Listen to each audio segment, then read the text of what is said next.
আমার সাথে কেন এরমটা হয় আমি জানি না, কি বলি বলো তো। সকালে উঠেই দেখি এই অবস্থা। সত্যি এত বড় দুর্ঘটনার হাত থেকে আমি কেবলমাত্র খালি বাঁচলাম। এই যে দেখছো লেজারটা, এই লেজারটাতে ব্লেড ছিল, নতুন ব্লেড আটকানো। এবার আয়নের কিন্তু চুল ন্যাড়া করা হয়েছে বহুদিন আগেই, ঠিক আছে। আর আয়নের আব্বা কী করেছে, ডয়ারে লেজারটা সহ ব্লেডটা সহ কিন্তু একেবারে রেখে দিয়েছে, বুঝতে পারলে। এবার আমি কিন্তু অন্ধকারে সেফটি পিন খুঁজছিলাম, আর তার মধ্যে কিন্তু হাতটা পুরো কেটে গেছে। তারপরে কি অবস্থা দেখতে পেলে, বর্মার কাছে দৌড়ে যাওয়ায় বর্মা একটুখানি বেঁধে দিল। এত ব্যথা করছিল হাতটা, বুঝতে পারছো, পুরো মাথাটা কেটেছে আঙুলের। তো ওই জন্য রক্তটাও প্রচুর গেছে পুরো। তারপরেও কিন্তু সংসারের কাজ বন্ধ থাকে না, কারণ একা সংসার, সমস্ত কিছু আমাকে একাই করতে হয়।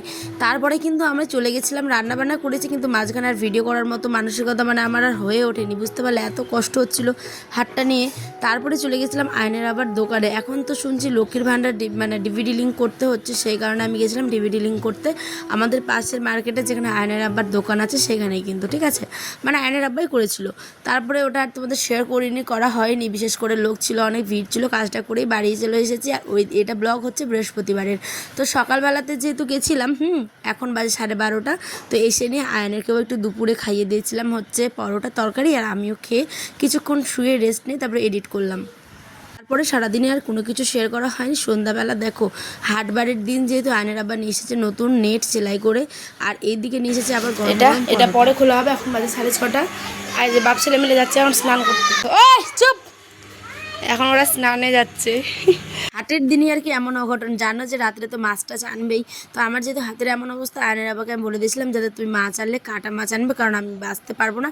কিন্তু মাছটা যে এনেছে, লোকগুলো এমন চালাক, মাছটাকে না বেছে আর কি পিস পিস করে কেটে দিয়েছে। আর সিলভার কাপের মাছ, সিলভার কাপ মাছ আমি জীবনে প্রথম এরকম দেখলাম। এত বিরক্তিকর আঁশগুলো, ছোট ছোট, পুরো একদম নখের থেকেও ছোট, এমন অবস্থা। খুবই বিরক্তিকরের মধ্যে আমি তবু বাঁ হাত দিয়ে মাছগুলোকে দেখো অনেক কষ্টে ধুয়েছি, ঠিক আছে। এটা কোন এটা সিলভার কাপ মাছ তোমাদের কার কার পছন্দ? আমার তো দেখেই বিরক্তি লেগেছে, সত্যি কথা বলছি তোমাদের। হ্যাঁ, কারণ এত বিরক্তিকর মাছ আমি এর আগে দেখিনি। আঁশ থাকলেও, বড় আঁশ থাকলেও তাড়াতাড়ি ছুটে, আর এই আঁশটা এত ছোট ছোট, কি বলবো। দেখো আমার কত কষ্ট হচ্ছে বা হাতে, তবু আমি পেটিগুলো সব পেটি আবার বেশি এনেছে, দেখেছো এত ছোট আঁশ। দেখো কি অবস্থা, সাপের চামড়ের মতো। তো যাই হোক, কিছু করার নেই, এনেছে যখন করতে তো হবেই। তাই দেখো হাতের ব্যান্ডেজটাও খুলে দিয়েছি, খুবই অসুবিধে হচ্ছিল। আর এদিকে কাইঠা এনেছে, কাইঠা, পটল, ঢেঁড়স আর আলু, পেঁয়াজ, এই সমস্ত কিছু, বাকি মশলা আর কি সমস্ত কিছু ছিলই, ঠিক আছে। তো যেমন তেমনভাবে হয়তো আজকে ব্লগটা তোমাদের আমি উপহার দিলাম। কেমন লাগলো তোমরা প্লিজ আমাকে কমেন্টে জানিও। অনেক কষ্ট করে এডিট করেছি, ভালো লাগলে চ্যানেলের পাশে থেকো, ঠিক আছে। এইদিকে নুন হয়ে গেছে শেষ। দেখো আমার হাত যেহেতু কেটে গেছে, বরকে বললাম একটুখানি তুমি নুনটাকে এখানে ঢুকিয়ে দাও, ডেব্বার ভিতরে। আর এদিকে বরমশাই এনেছে আবার হচ্ছে মিষ্টি আর পরোটা। মিষ্টি আর তোমাদের শেয়ার করতে পারিনি, লাল চম এনেছিল, লাল চমচম আর কি।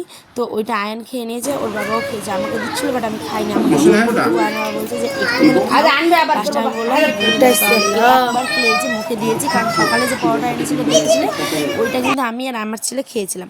এবার ভাত বসিয়ে দিলাম হচ্ছে প্রেশারে, ঠিক আছে। আর এইদিকে মাছটাকে হলুদ লবণ মাখে কিছুক্ষণের জন্য রেখে দিয়ে তারপরে আমি কিন্তু আজ আম দিয়ে রান্না করব সিলভার কাপ মাছ। মাছটা যতটাই বিরক্তিকর লেগেছিল প্রথমে, কিন্তু আম দিয়ে রান্না করার পরে আয়নের আব্বা খেয়ে এতটাই টেস্টি বলেছে যে আমার এই সমস্ত কষ্ট কিন্তু দূর হয়ে গেছে।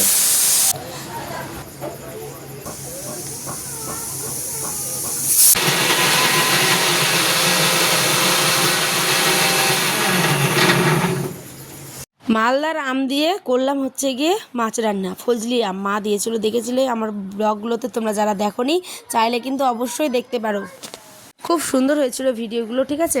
তো এখন চলো কড়াইয়ের মধ্যে দিয়ে দিলাম হচ্ছে একে একে মাছগুলো, গরম তেলের মধ্যে একটুখানি ভাজা ভাজা হয়ে যাক।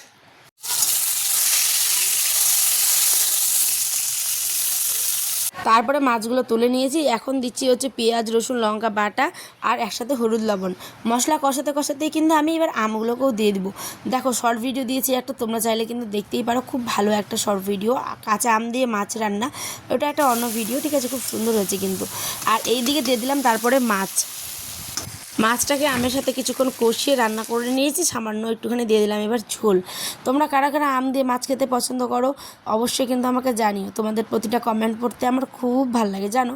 আজ আসছি, দেখা হবে নেক্সট ব্লগে। সকালে ভালো থেকো, সুস্থ থেকো, আর ব্লগটা কেমন হলো অবশ্যই কমেন্টে জানিও। এখন এই যে মাছ রান্না ফাইনালি কমপ্লিট করেছিলাম প্রেশারে ভাত। বড়মশাই এদিকে টিভি দেখছিল, আবার মোবাইল প্লাস দুটোই একসাথে দেখে, আর এদিকে খেয়ে কিন্তু ভীষণ খুশি বলেছে, ঠিক আছে। আর এখন আমি আয়নকেও খাইয়ে নিচ্ছি চামচ দিয়ে। এখানে একটা আইসক্রিমওয়ালা এসছে, টিং টিং করছে, তোমরা হয়তো ব্যাকগ্রাউন্ডে শুনতেই পাচ্ছ, কিছু করার নেই, কী করবো বলো। আচ্ছা, আম দিয়ে খেয়ে কি আমি ভুল করলাম মাছটা? এই যে আঙুল যে কেটে গেছে, জানি না, আমার আঙুল যদি পরে ফুলে যায় তাহলে আমি শেষ। আজ প্রথম বাঁ হাত দিয়ে কিন্তু আম খেলাম আমি, ঠিক আছে, মানে বাঁ হাত দিয়েই খেতে হচ্ছে। পরিস্থিতিতে মানুষের কত কিছু শেখায় বলো। বাঁ হাত দিয়ে জীবনে কোনো দিন খাইনি, কিন্তু আজ মাছের কাঁটা আমাকে বাঁ হাত দিয়েই খেতে হচ্ছে। তো টাটা, সকালে ভালো থেকো, সুস্থ থেকো, সাবধানে থেকো, দেখা হবে নেক্সট ব্লগে অন্যদিন ঠিক সন্ধ্যে 6টায়। ভালো লাগলে দিদিভাইয়ের পাশে থেকো, সাপোর্ট করো আমাকে। টাটা।